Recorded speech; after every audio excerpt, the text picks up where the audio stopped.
नमस्कार दोस्तों, आप सभी का हमारे चैनल AVS इंस्पायर्ड में स्वागत है। दोस्तों, एक बार गौतम बुद्ध अपने शिष्यों के साथ गुजर रहे होते हैं। बहुत देर वन में चलने के बाद बुद्ध और उनके सभी शिष्य एक विशाल पेड़ के नीचे बैठ जाते हैं।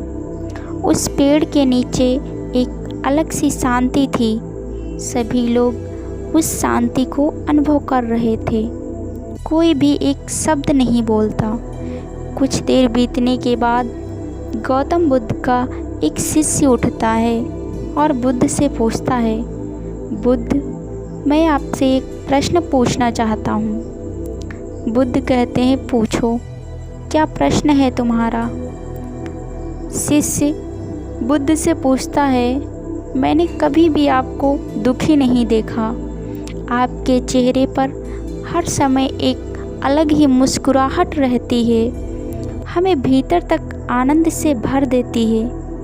आपके चेहरे पर अलग सी चमक है जो हमें दुख से कोसों दूर कर देती है। पर मैं यह जानना चाहता हूँ कि मेरे भिक्षु बनने से पहले मेरे जीवन में बहुत सारा दुख था, जिसके कारण मैं भिक्षु बन गया। पर मैं अभी तक नहीं जान पाया हूँ कि दुख क्या है। क्या आप मुझे बता सकते हैं कि वास्तव में दुख क्या है? बुद्ध मुस्कुराते हैं और अपने भिक्षु से कहते हैं, दुख एक विचार से ज़्यादा कुछ नहीं है। सभी लोग सुनकर चौंकते हैं और बुद्ध से पूछते हैं, परंतु बुद्ध, विचार तो आते हैं और चले जाते हैं, पर दुख एक बार आ जाता है तो जाने का नाम ही नहीं लेता। बुद्ध कहते हैं, मैं तुम्हें एक छोटी सी घटना बताता हूँ। एक नगर में एक धनी सेठ रहता था। उसके पास एक वफादार नौकर होता था। वह सेठ अपने नौकर पर बहुत विश्वास करता था। वह सेठ अपने नौकर को कभी भी किसी बात के लिए उस पर शक नहीं करता था, क्योंकि उसका नौकर वास्तव में ही बहुत ईमानदार था। एक बार उस सेठ को किसी काम से बाहर जाना पड़ा। 2-3 दिनों के बाद जब वह सेठ वापस लौटा तो वह एक कीमती सामान लेकर आया।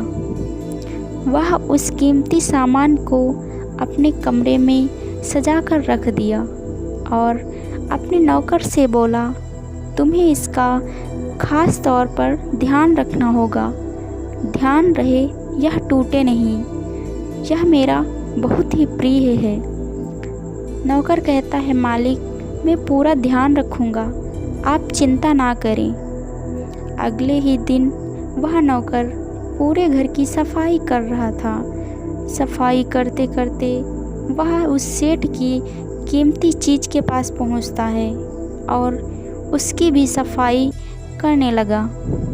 सफाई करते वक्त वह कीमती चीज़ उस नौकर के हाथ से फिसल जाती है और नीचे गिर जाती है। सेठ को यह जब बात पता चलती है तो वह नौकर के पास आता है और नौकर को खूब डांटता धमकाता है, पर ना तो वह उस नौकर को नौकरी से निकाल सकता है और ना ही उसे पीट सकता है, क्योंकि वह उसका बहुत वफादार और पुराना नौकर था।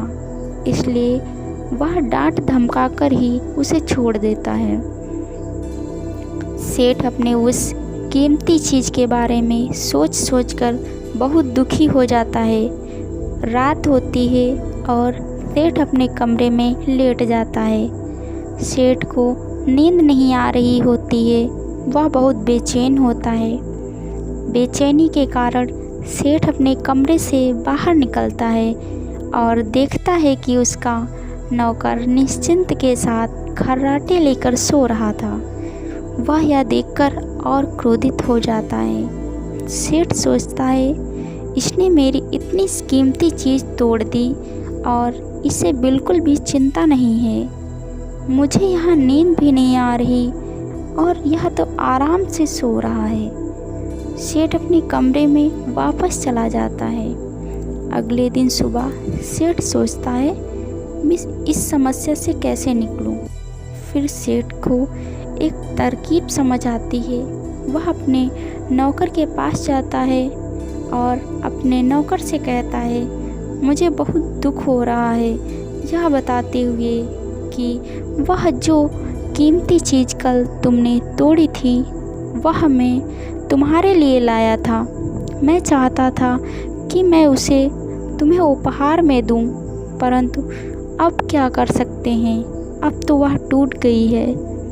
सेठ की बात सुनकर नौकर को धक्का लगा। नौकर सोचता, अरे यह तो बहुत बड़ी गलती हो गई।